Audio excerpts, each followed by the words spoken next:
What's going on, guys? Welcome to another edition of the MademB and Narik reviews. We want to go ahead and jump on this. We are going to be reviewing Once Upon a Time Season 1. Hello. So, let's go and get into this. Now, the first season of Once Upon a Time follows Emma Swan, who ends up finding out that it is more than what it appears to be. All the fairy tales that we have grown up to love and learn and to watch on TV are actually real, and they take up residence in this small town. But unfortunately, they don't. Think are not fairy tales, but they end up in that story anyway, in the series anyway. Because there were some that I did not think would fall under fairy tale, and they did wind up being. All right, then. So as far as the season one starts, let's go ahead and just jump off with it. Give us your initial thoughts about.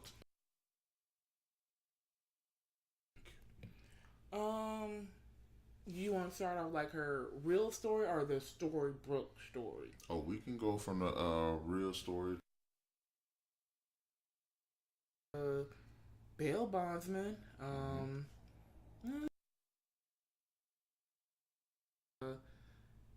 chasing down. You know. Hold up. How? What is a bail bondsman? Not a bounty hunter. She was Pretty much bounty hunting people that was on the bail. So yeah. Okay. Good.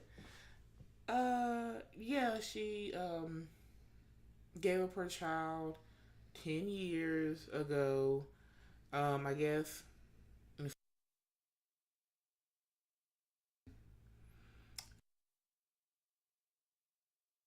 until a little boy shows up on her doorstep. hmm And when they find out that this little boy is possibly her son, which is confirmed when a place called Storybrooke, Maine, and she ends up meeting the the boy's mother, meeting his adoptive mother, who is Regina. Mills. Storybrooke. Now, right off the jump, meeting Regina, you can definitely tell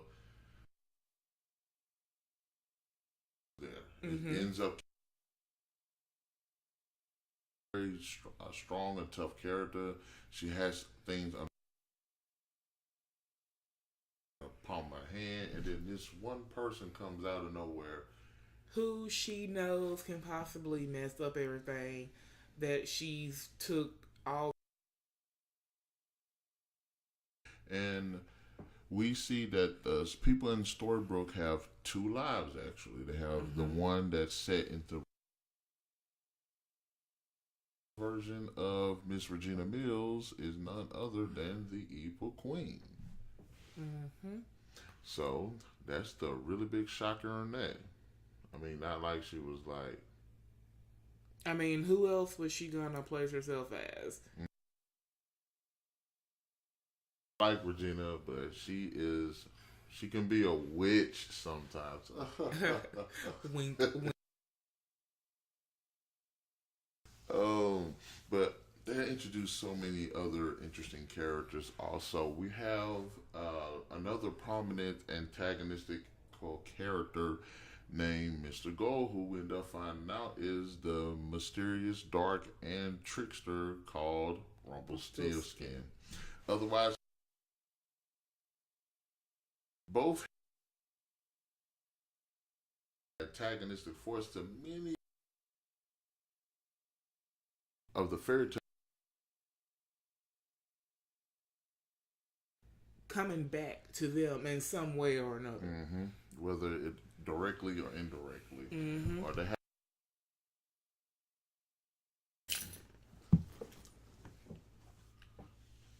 But yeah, you end up finding out that these two characters are pretty much responsible for what's going on in Storybrooke, and what actually happened and what is revealed in season one is that Miss Regina Mills, aka the skin, wanting a curse so she can take pretty much full control of everything. And what the curse ended up doing was it took everybody under her rule in the fairy tale kingdom and put them in this kind of time stasis. It actually said it in the first season, didn't it? She wanted total control. Okay, but why? It all there's all she wanted to enact a curse that erase everybody's memory. Always leads back to The Evil Queen, of course, is the stepmother of Snow White, and it was pretty much through force. Yeah. Because Snow White's, real world. See throughout the season, she's very hard on Mary Margaret than anybody else. Mm-hmm. But you end up finding out that she was Snow White and the events that led anybody Regina doing with the secret that Regina had a love. That led to her lover's death, therefore creating this big rift between these two characters. Yeah. And it resulted in pretty much her taking over the land. I mean, it was kind of messed up the way it happened. Mm-hmm. Regina was happy. She was in love. It's just her mama didn't mean to tell. But, Regina was, she was mad. So she was like, okay, I'm going to do this. This is what I'm going to do. And she because of that. Mm-hmm. Mm-hmm. And is that she is actually the daughter of Snow White and Prince Charming, who went a product of true love. Mm-hmm. Was during when the curse was jumping off and everything.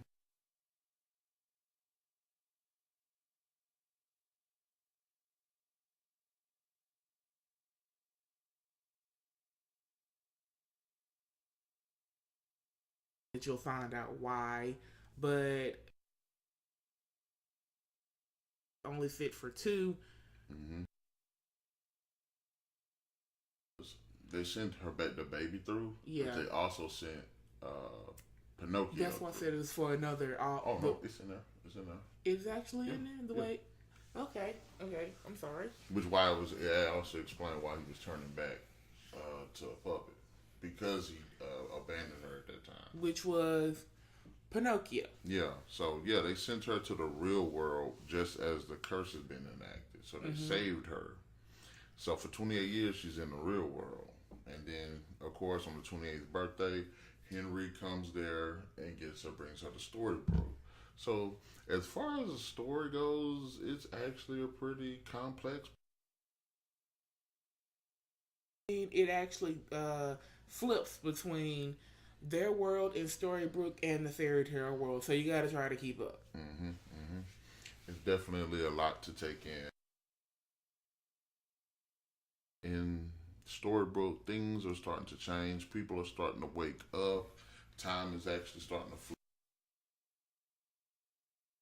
flow.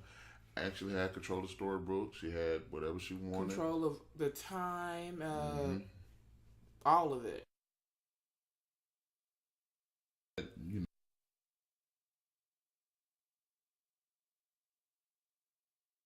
Margaret. Real world, she was a school teacher. Mm-hmm. And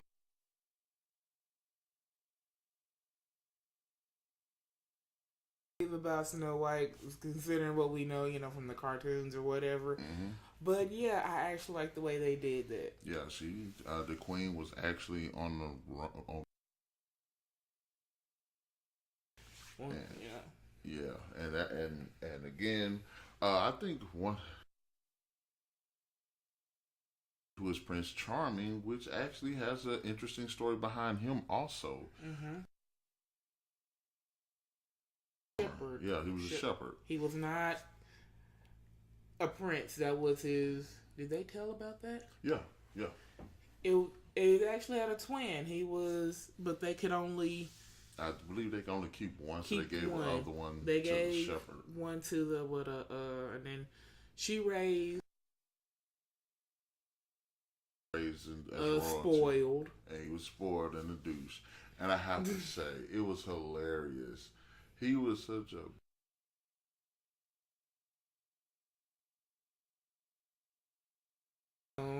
yeah. He was basically George was trying to unite with another kingdom, so he had to marry the daughter. Mm-hmm. Hang out with him. So that was a very interesting. That was pretty interesting. And of course, since then, he's no longer a shepherd. He's appearance of her in Storybrooke after he was in a coma, and he wakes up after being read that fairy tale book by is what deterred Prince Charming and fairy tale world, because humans do stuff like that. They weren't just perfect, and I like that about this. They aren't just perfect like that. They do make mistakes, that make bad decisions, and I like how this, season one, you get to see that bad decision, but it does come off. It does end on that pretty happy note on everybody's.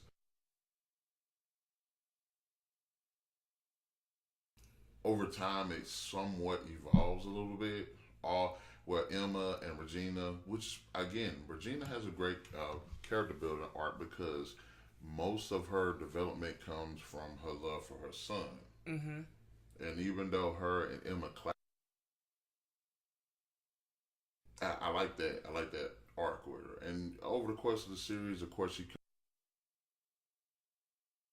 being, a better person. She a little more easier to handle. Yeah. It took a minute, but yes, but they and it took Henry almost getting Henry biting that apple and almost killing himself to do it, and even done that and almost died. Regina was still kind of. She was.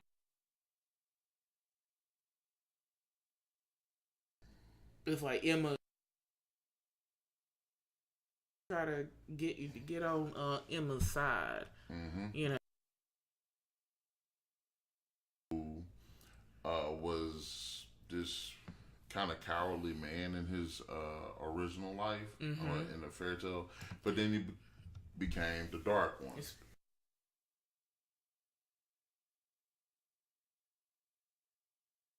As the Mr. Gold, he was kind of. He was less evil. I mean, he was a douchebag, but he was less evil. And then you find out he's a tragic character because, like I said, he was a cowardly man, and he actually did love his family, and his wife left him because he was a cowardly man. But he loved his son, and this is where the tragic part comes because he becomes the dark one that acquires power. Partially in the effort to become stronger, and partially in the effort to actually take care of his son. And he ended up losing his son because he fell through the portal because his father couldn't sacrifice that power. It was like, I mean, he loved his son, but the power, it was like pulling at him. It had he gets that way throughout the seasons, actually, where he got being forced to choose, and you know.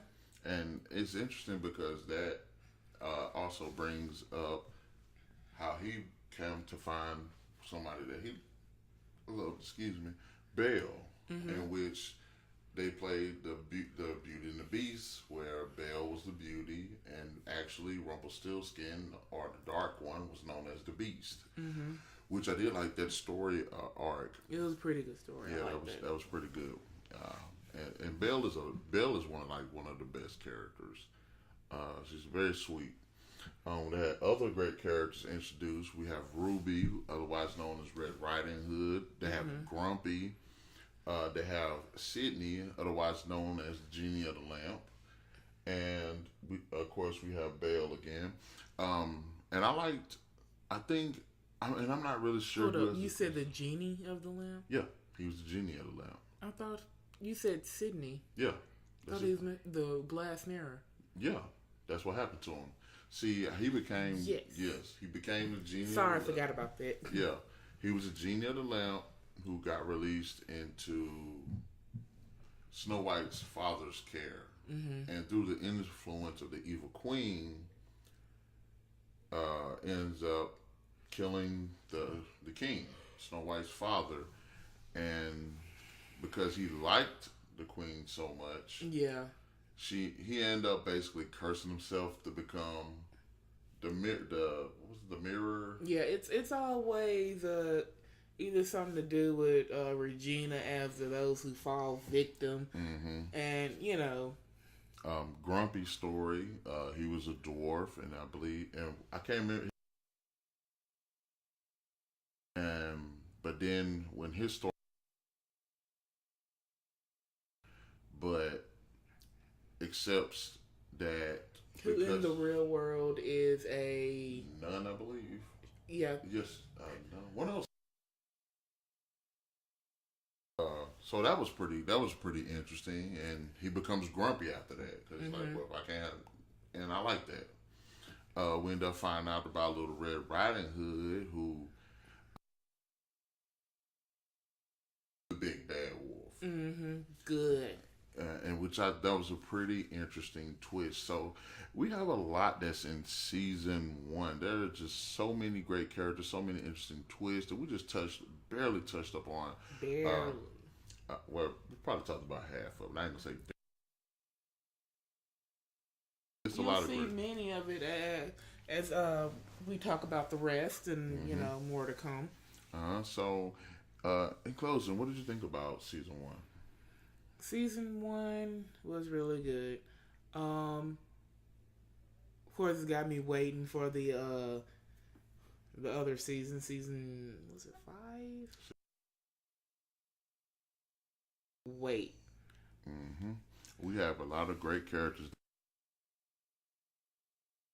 Good opening sequence, even with a pretty interesting ending, where Gold ended up using a love potion to basically bring magic to Storybrooke. Because despite Storybrooke, Gold ends up bringing magic there. So, rated as a 5. All right, I'm going to give it a 4 out of 5, but that's just me. That doesn't mean it's bad. Because 3 is good, 4 is excellent. Show to watch. So,